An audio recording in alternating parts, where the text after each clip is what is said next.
you are. We will sing this melody and watch the demons flee. And I pray the way I treat you always helps you to believe.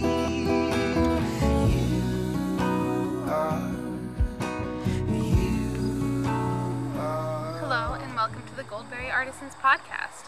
This is a place where I talk about my love of knitting and wool and yarn in general, and talk about the mistakes that I make and learning along the way as I go. My name is Emily. I'm coming to you from the state of Maine. Nice warm summer afternoon, but I found a piece of shade to sit in. So I'm excited to tell you today about, I have multiple finished objects, which I was gonna say never happens, except it's been about 2 months since I recorded. So I would hope that I would have more than one finished object after that long.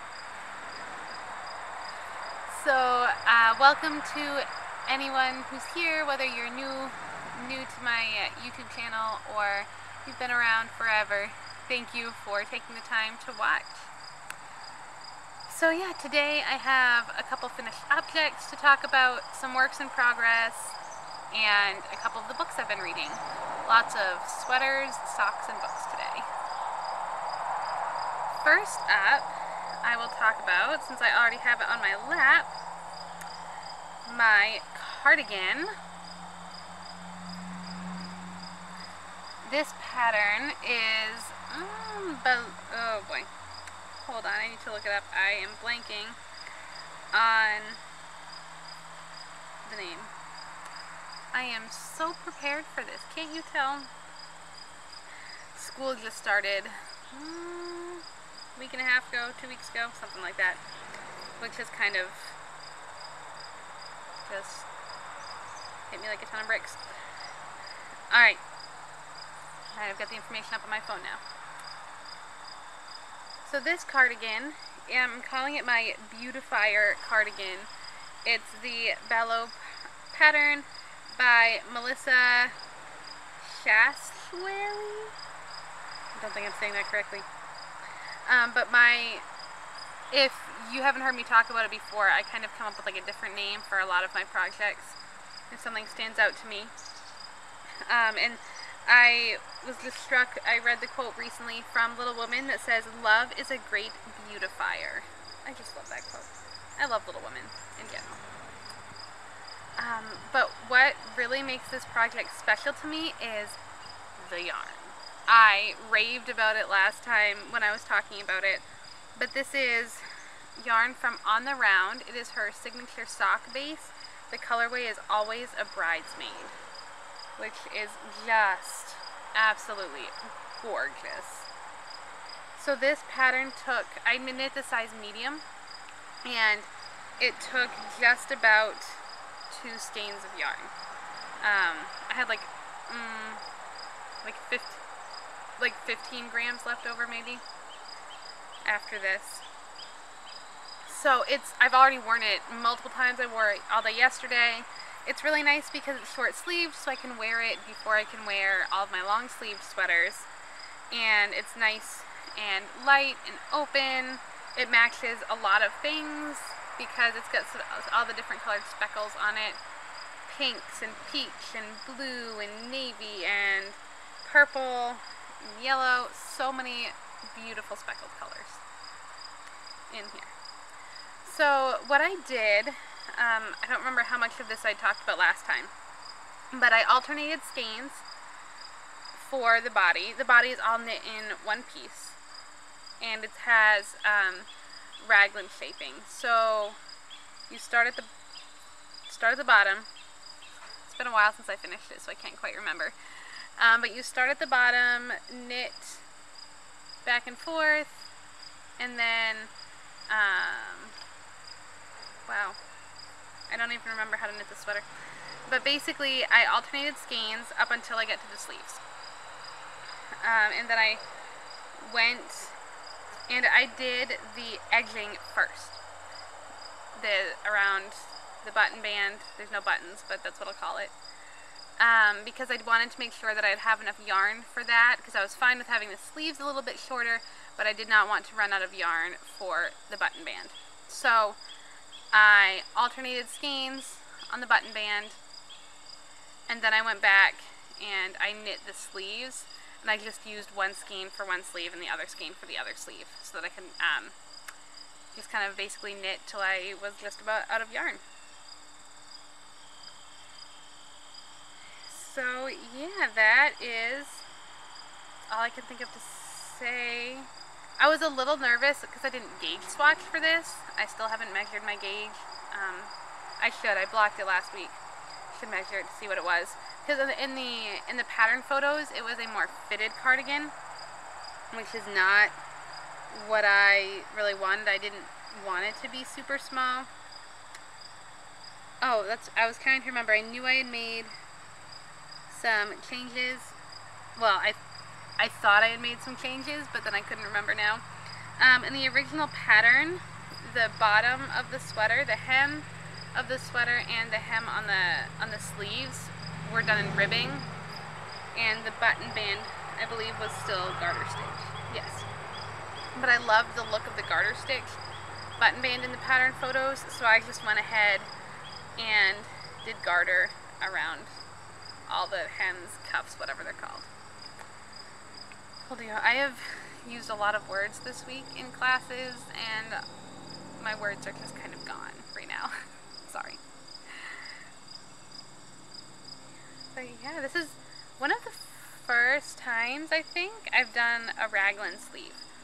When I first started knitting sweaters, I knit sweaters in pieces with set-in sleeves, and I've knit a couple of yoked sweaters, but this is the first time I have done a raglan sleeve, at least on an adult garment. I think I might have made a couple of baby things, raglan shaping.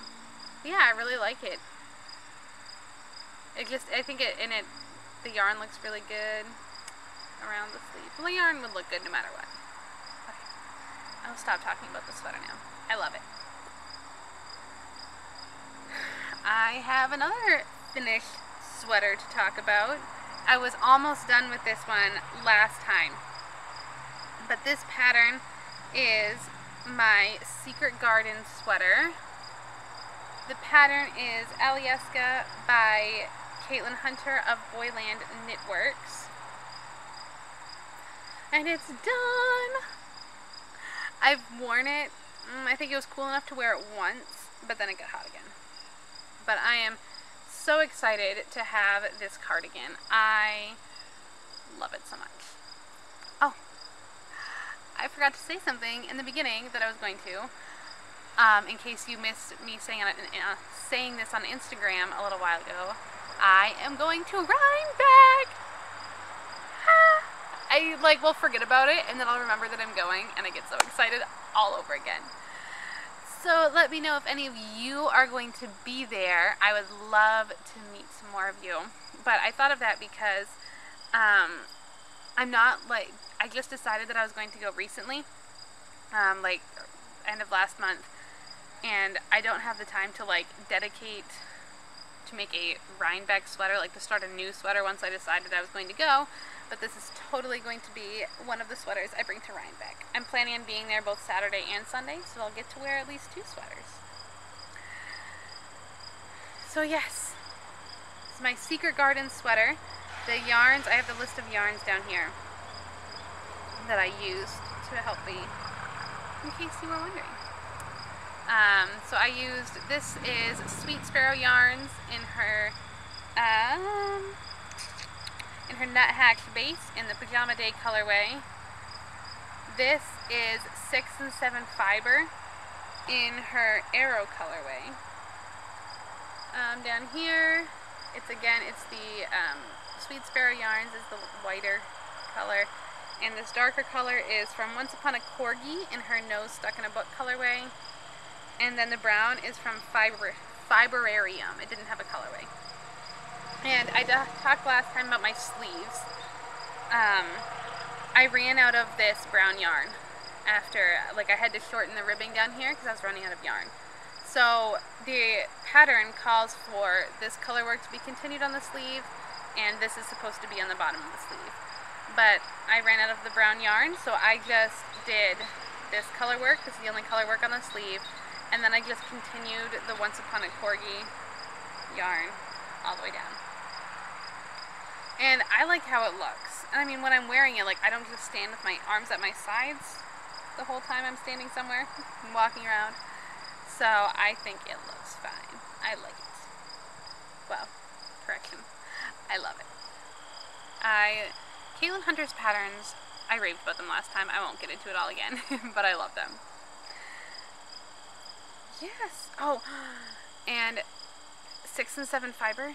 She did a whole bunch of Anne of Green Gables colorways. Oh my goodness.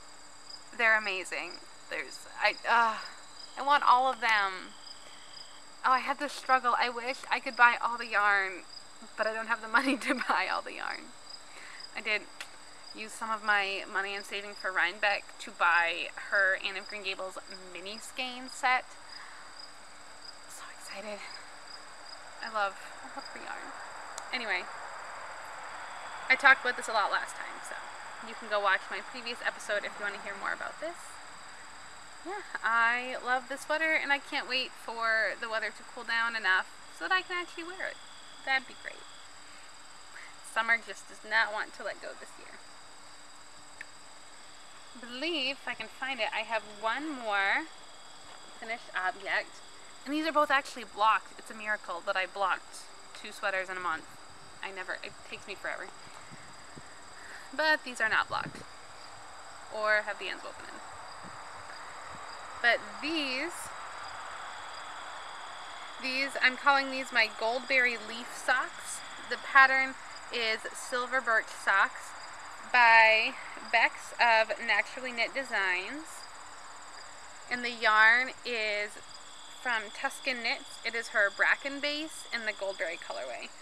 In her Bracken base, I don't have the label with me, but I think it's, do I have it written down? No. But I think it's a BFL wool and nylon blend, I believe. And I love it. It's soft, but it feels woollier than like a superwash merino nylon blend. It's not as silky soft as that, but it's soft. It definitely feels like it will hold up well. So I'm excited to test these out. And I'll include some footage of what the lacy pattern looks like, because it's kind of hard to see when it's not stretched out. I knit these toe up, which is not my normal method for socks. I learned how to knit socks cuff down, and that's how I just normally do it. Partly because I love a gusset heel. That's my favorite, like a heel flap and gusset. And that's so much easier for me anyway to do on a cuff down sock. But I like to mix it up sometimes with different heels and experimenting with toe up. The toe up magic loop, which I learned cuff down on double pointed needles. So that's good to experiment sometimes. But this pattern was so much fun to knit. The lace pattern was really easy. I had the chart out for most of the first sock just as a reference, but then after a while I was totally fine. I did knit them longer than called for in the pattern because I wanted to maximize the amount of yarn that I was using. I could have knit them longer because I still had quite a bit of the yarn left over. But the pattern, because it's a lace pattern, it doesn't have a ton of stretch, so I would have had to need to figure out increases in pattern if I wanted to make them longer so they would actually like fit over my leg, and I didn't want to mess with that. So I still have quite a bit of the yarn left over to do another pair of socks. It's not quite half, I haven't weighed it yet, but it's still a good chunk of yarn. So I'm in love with these socks. And I can't wait, again, for the weather to be cool enough so I can wear them. Should probably weave the ends in first though. Apparently I'm all about socks right now because I also have 2 pairs of socks on the needles. Speaking of toe-up socks, I'm knitting. I'm knitting the Amalia socks by, I believe it's Veronica of the Wool Club. And I'm using Knit Picks Stroll in the Dogwood Heather colorway. I'm knitting 3 pairs of socks for a friend, so this is the first sock of the first pair of the 3. I'm almost done, just have a few more rounds of ribbing left. And again, this is a hard pattern to show, not on sock blockers or stretched out or anything. But yeah, so these are also toe up, and she includes directions in the pattern for at least 2 kinds of heels. I decided to go with the heel flap and gusset, but I started the increases too late, so I had to accelerate them a little bit.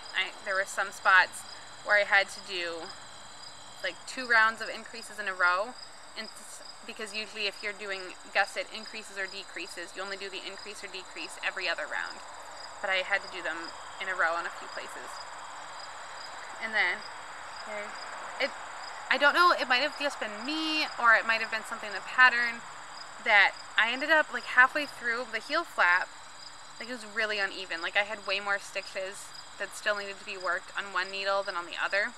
So I just kind of had to fudge it a little bit. But that totally could have been me not following directions, because I've never done a gusset, like a I almost said toe flap. Whew. A heel flap, I've never done one toe up before. So it could just be me not fully comprehending the directions. Because when I can do it cuff down without hardly thinking. Like I have to stop when it comes to those short rows to actually turn the heel.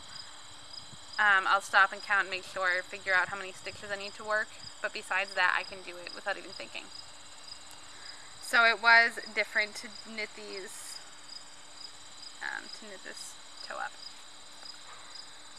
And it's twisted rib at the top, which I don't think I've ever really done in a sock before, because the pattern involves a lot of twisted stitches, and then it goes right into the cuff. So it makes sense that it's twisted rib, it goes with the whole look of the sock.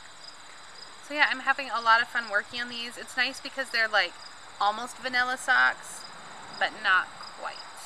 Which is good, because before I cast these on, I had already cast on a pair of vanilla socks.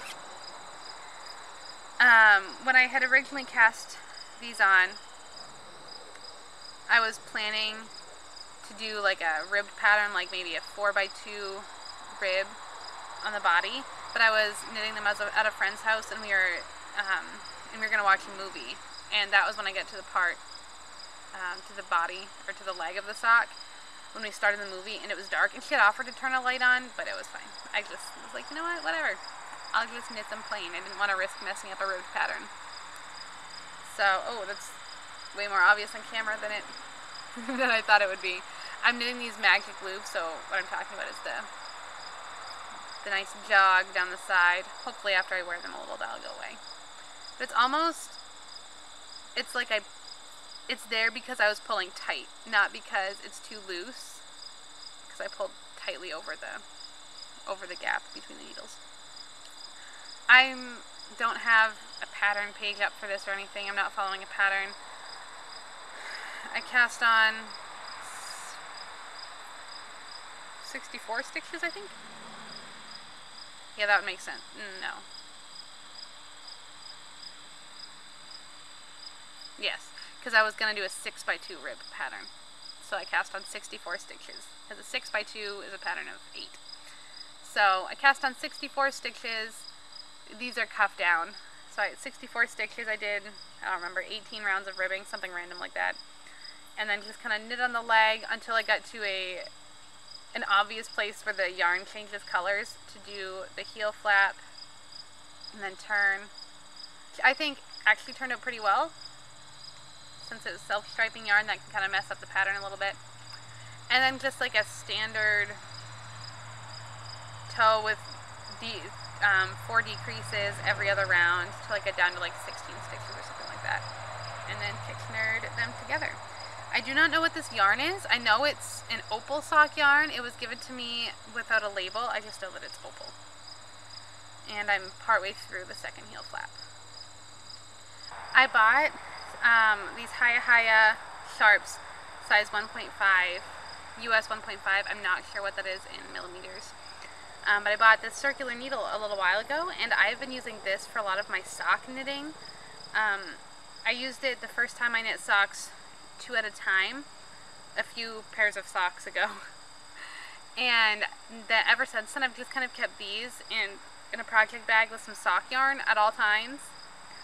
So then, like when I used them for my silver birch socks, and then when I was getting close to the end of these, I tossed this sock yarn in. Whoa, just threw something. I tossed this sock yarn into the project bag, so then as soon as those socks were done, I would be able to just start another pair. So it's been fun kind of experimenting with Magic Loop. It took me a little while to kind of get the hang of using Magic Loop, because I learned to knit on the round on DPNs, as I mentioned earlier. But I've been enjoying it. It's different. Like I've got a pair on DPNs right now and a pair on Magic Loop. I can't really say that I have a preference one way or the other. If it's involving color work, I would rather use double pointed needles. I find it's easier to keep the floats even. It doesn't sound like it would be, because you have 3 or 4 places where the needles join together when you're knitting with DPNs, as opposed to doing Magic Loop. But I find that since double pointed needles, when you're using them, it keeps things open, so it's easier to keep the floats even across the joins because the work isn't flat. Whereas if you're using Magic Loop, of course it's not in a good spot to show this, but if you're knitting Magic Loop, your work stays a little tighter together, and so I just find it easier to knit color work on double pointed needles. I knit the sleeves of my Alyeska Magic Loop, and that color work, even though I wasn't doing color work, I only did 1 of the charts instead of the 3 that the pattern originally called for because of my yarn situation. I did not enjoy knitting that on Magic Loop. So I think if I have a project that involves color work, I'm going to stick with DPNs. But other than that, I like Magic Loop. It honestly depends on what needles I have available. If I don't have any size 2 double pointed needles empty, I use a size 2 circular needle and knit Magic Loop. So yeah, everyone has their preference, but I can go either way on that one. Alright, I have 2 more projects to talk about. The next one is not socks. I know, right? Crazy. I just need to make sure. I couldn't remember the designer's name. Alright, this is the Autumn's Siren Shawl by Beatrice, Perron, Dahlen.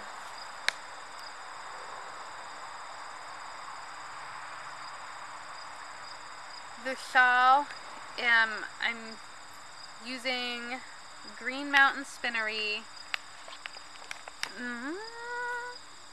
Let me see. Green Mountain Spinnery Mountain Mohair, which is 70% wool, 30% yearling mohair. It's worsted weight, 140 yards for 2 ounces. And this is the ice blue colorway. I purchased this in a D-stash. I'd wanted to try a Green Mountain Spinnery yarn.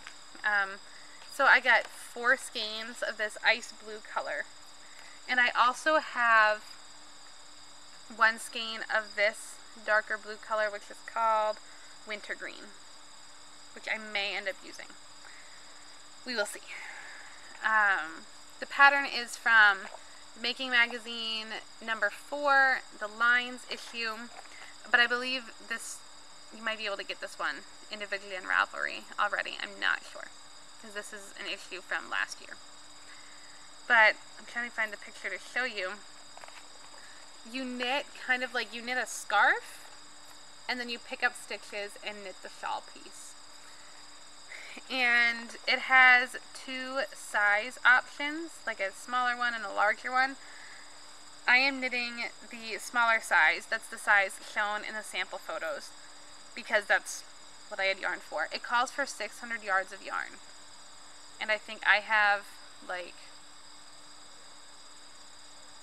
560 yards, I think, so I may have to break into the wintergreen and just have like a cool darker blue color block at the top.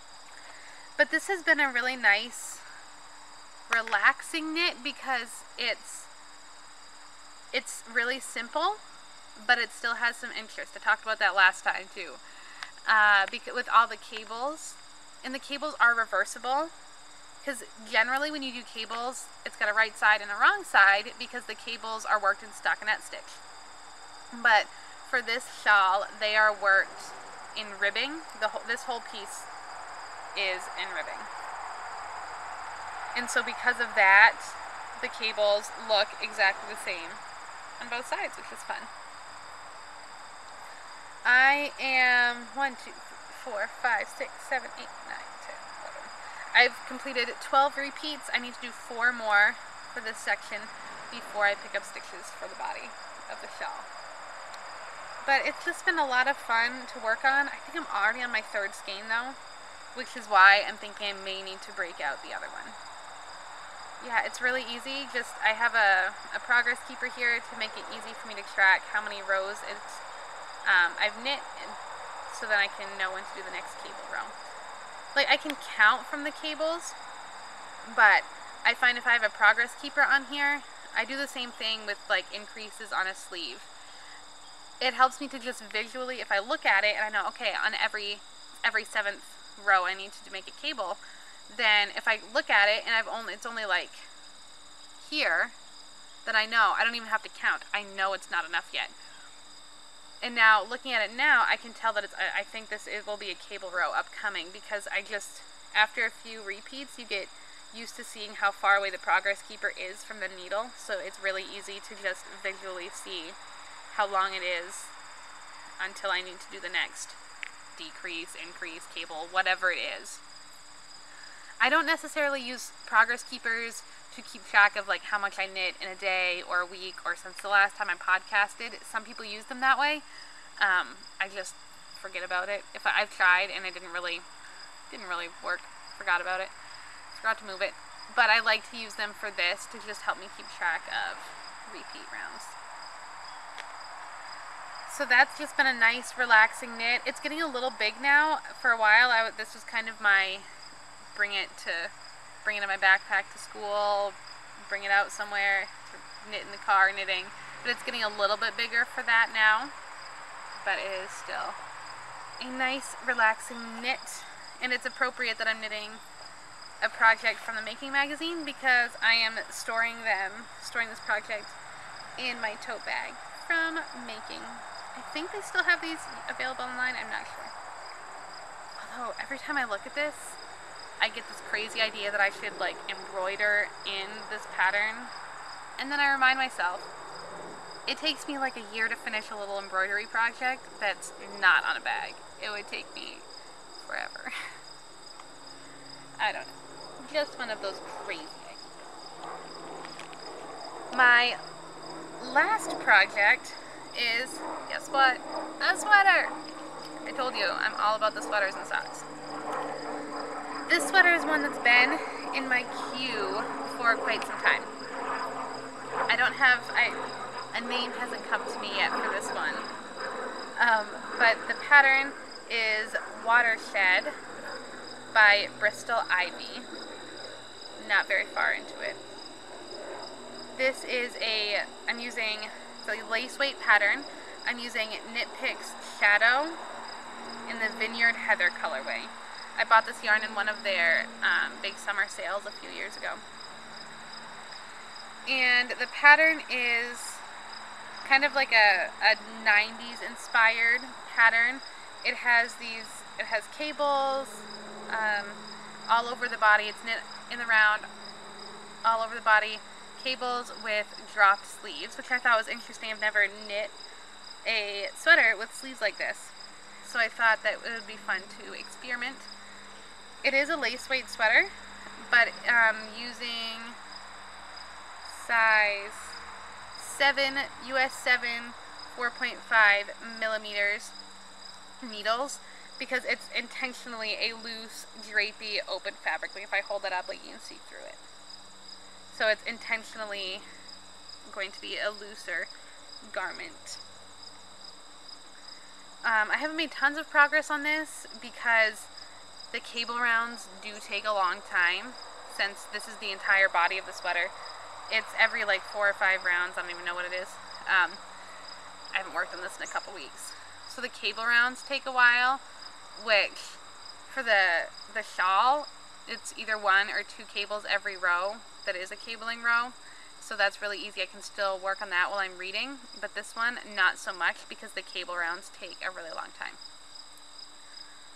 I do enjoy working on it, but it has to be at a time when I can really focus on it. And again, I'm doing the same thing with my progress keeper, keeping track of how many rows I need to knit until the next cable row. But yes, I love this color a lot, and I'm excited to have a lighter sweater that will be good for these times when it's not quite cold enough for like the worsted weight pullovers, but I still want to wear something hand knit. I don't have much to say about that. I haven't changed anything. I haven't knit very far on it yet. So that's my Watershed sweater. I think we managed to plow through all of my knitting. I have a couple of books that I've been reading that I wanted to talk about. I love to read, first of all. I just always have. And even when the school year gets really busy, I like to still intentionally be reading books just for fun. I guess I don't really have to be intentional about it. I'm gonna read something. Sometimes I'll reread my favorites or classics, because I found if I don't have a lot of time to read, if I'm in a season where I don't have much time to read, I want to know that my book is not going to disappoint me. This summer I was able to read a lot more and try out some different books that I might not have otherwise tried. And there was at least one book that I started and returned to the library because I was like, I don't really care about this book. I tried it, don't really like it that much, I'll return it. So sometimes I will end up rereading either classics or just books that I already love and know that I will enjoy, because I don't want to feel like I'm wasting what little fun reading time I have on a book that's going to disappoint me and that I'm not going to like. But I do have 2 books that I've never read before that I'm reading right now that I'm really enjoying. I talked about this one on Instagram. This book is I'd Rather Be Reading: The Delights and Dilemmas of the Reading Life by Anne Bogle. And Anne hosts the blog Modern Mrs. Darcy and the podcast What Should I Read Next? I love her podcast. And this is an essay collection all about different aspects of the reading life. And it's been really fun. I'll just read 1 or 2 before I go to bed at night, and it has inspired me. I need to find more essay collections, because it's similar to a short story collection where I can read before I go to bed, but it's not, the story isn't continuing, so I don't feel like I need to read more chapters before I go to bed. I wake up early for work and for school, so I can't really stay up very late to read. By the end of the day, I'm ready to go to sleep. But it's nice to be able to know that I'll be able to read it, complete this story or this essay in one sitting, and then I can put it away and go to bed. But this book is so much fun. It's nice to read about other people who love to read, because then it's like, oh, you too, you understand. Plus it's beautiful. Look at that.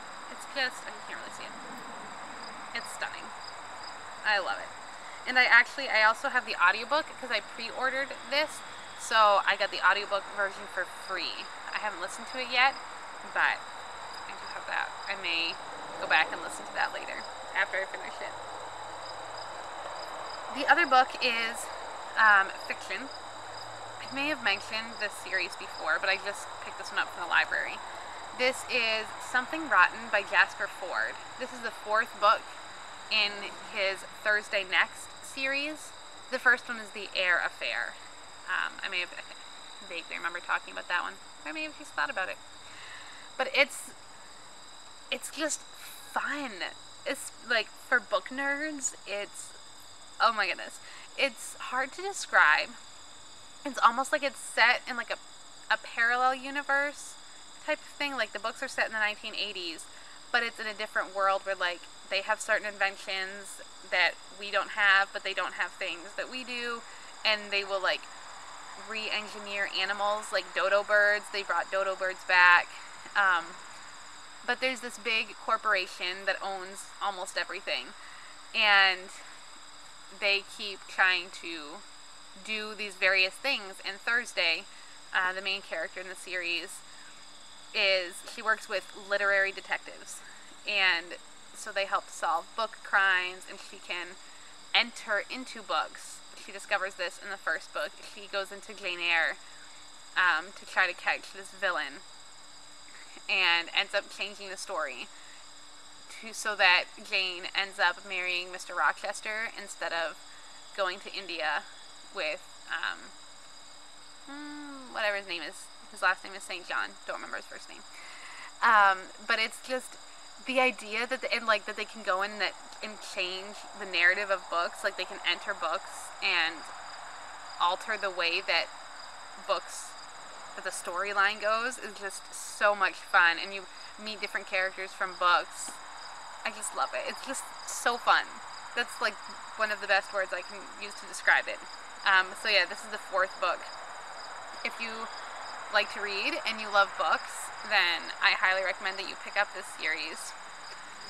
There was one passage that I really liked. Let me find it. There was somebody she was watching a taping of a TV show, and she's describing this character, and it says, still looking in his late 20s, with black hair swept neatly to the side, he might have been a male model from a knitting pattern. I knew he wasn't. I checked. It's this character who's fiction. He's a fictional character, and he has entered the real world. So it cracked me up, that line about he might have been a male model from a knitting pattern. I just thought that was hilarious. So yeah, those are 2 books that I have been enjoying reading lately. I think that is everything I wanted to talk about. I would love to know what you have been reading lately, if you like to read, and also if you are going to Rhinebeck. I'm just so excited. Thank you to Sarah from the Dabbling Shepherdess. She decided she wanted to go to Rhinebeck last year. It didn't work, but she's going to Rhinebeck this year. And she was really the one who like talked to me about it and was like, I'm going. She's from Utah, so it's a big deal to come all the way over to the East Coast. So we are trying to work out if we'd be able to see each other. And Rhinebeck is one of those things I've thought about it, but I hadn't really. It was almost one of those things that I was like, I'll have to wait a couple years before I'll be able to do that, like before I can take time off work and go do that. But I'm glad that Sarah kind of helped to nudge me to actually turn this into a reality. So my sister and I are going to travel down to New York for the New York Sheep and Wool Festival. I tell people I'm going, and they're like, why? I was trying to describe it to one of my brothers, just how big it is. I want to travel down there and stay down there for a few days because it's a big event, and I'm so excited. And he's 14, and he was just looking at me. He was like, so it's like the Comic Con of knitting? That's so weird. But I said, exactly. That's why all of us knitters and wool lovers want to go, because the people in our real everyday lives don't understand all the time why we love knitting and wool the way that we do. So I'm just super excited to make it to Rhinebeck. So let me know if you're going to be there. I'd love to say hi. So until next time, because who knows when that will be, I hope that you are finding time to create, even if it is just a couple minutes every day, and that you are learning from your mistakes, and just have fun. Have fun with your crafting and creating. Bye.